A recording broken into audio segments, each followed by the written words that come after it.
Welcome to multi Telugu channel. KNRHS Kaloji Narayanarao university of health science నుంచి మనకి బీపీటీకి సంబంధించి second year and first year backlog candidates and regular క్యాండిడేట్స్కి సంబంధించిన ఎగ్జామినేషన్ రిజల్ట్ అయితే రిలీజ్ చేశారు. సో ఏ విధంగా చెక్ చేసుకోవాలనేది అయితే చూపిస్తున్నాను. సో ఫస్ట్ ఇక్కడ నేనైతే మీకు first BPT second year examination జనవరి 2024 బ్యాక్లాగ్ క్యాండిడేట్స్కి సంబంధించి అయితే చూపిస్తాను. సో ఇది మనకి ఎప్పుడు రిలీజ్ చేశారంటే నిన్నైతే రిలీజ్ చేశారండి, 6/4/2024 అని చెప్పి. కాకపోతే నిన్నైతే నేను చెక్ చేశాను వెబ్సైట్లో, కానీ నాకు నిన్నైతే వెబ్సైట్లో కనిపించలేదు.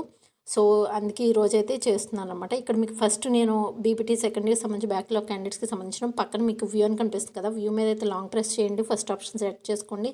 సెకండ్ టైం కూడా అదే విధంగా చేసినట్టయితే మనకి పీడిఎఫ్ ఫైల్ అయితే ఈ విధంగా లోడ్ అవుతుంది. లోడ్ అయిన తర్వాత మనం క్లిక్ చేసినట్టయితే పీడిఎఫ్ ఫైల్ అయితే మనకి ఈ విధంగా ఓపెన్ అవుతుంది. సో ఇక్కడ మీరు ఏ సబ్జెక్ట్కి సంబంధించి సప్లీ రాశారో సో ఆ యొక్క సబ్జెక్ట్స్కి సంబంధించిన దానిలో మీ యొక్క రిజిస్టర్ నెంబర్ అంటే మీకు హాల్ టికెట్ నెంబర్ అనేది ఉంటుంది. సో ఎవరి నెంబర్ అయితే ఇందులో ఉండిద్దో సో వాళ్ళు మాత్రమే పాస్ అయినట్టు అనమాట.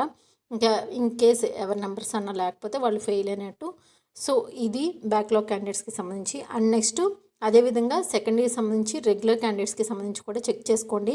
అండ్ ఇప్పుడైతే నేను బ్యాక్ వచ్చి మళ్ళీ ఇప్పుడైతే నేను రెగ్యులర్ క్యాండిడేట్స్కి సంబంధించి అయితే ఫస్ట్ ఇయర్ వాళ్ళకి సంబంధించి చూపిస్తున్నాను. సో కొంతమందికి తెలియదు కదా ఫస్ట్ ఇయర్ వాళ్ళకి, సో అందుకే బీపీటీ ఫస్ట్ ఇయర్ రెగ్యులర్ క్యాండిడేట్స్కి సంబంధించి అయితే చూపిస్తున్నాను. పక్కన వ్యూ అని కనిపిస్తుంది, వ్యూ మీద లాంగ్ ప్రెస్ చేసి ఫస్ట్ ఆప్షన్ సెట్ చేసుకుని కీప్ అని చెప్పి కనిపిస్తుంది, కీప్ మీద క్లిక్ చేస్తే మళ్ళీ మనకి వ్యూ మీద లాంగ్ ప్రెస్ చేసి ఫస్ట్ ఆప్షన్ సెలెక్ట్ చేసుకుంటే మనకి పీడిఎఫ్ ఫైల్ అయితే ఈ విధంగా లోడ్ అవుతుంది అనమాట.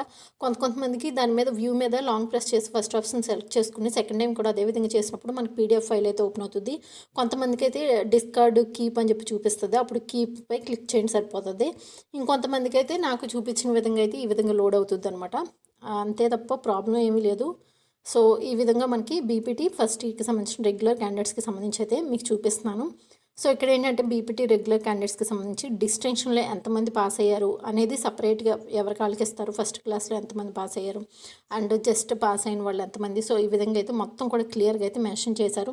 సో ఇందులో మీ యొక్క రోల్ నెంబర్ అంటే మీ యొక్క రిజిస్టర్ నెంబర్ అనేది ఎక్కడైనా కూడా ఉండొచ్చు, చెక్ చేసుకోండి.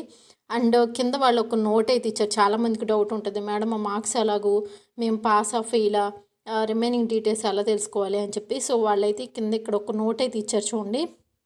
The statement of marks of passed and failed candidates are sent to respective colleges.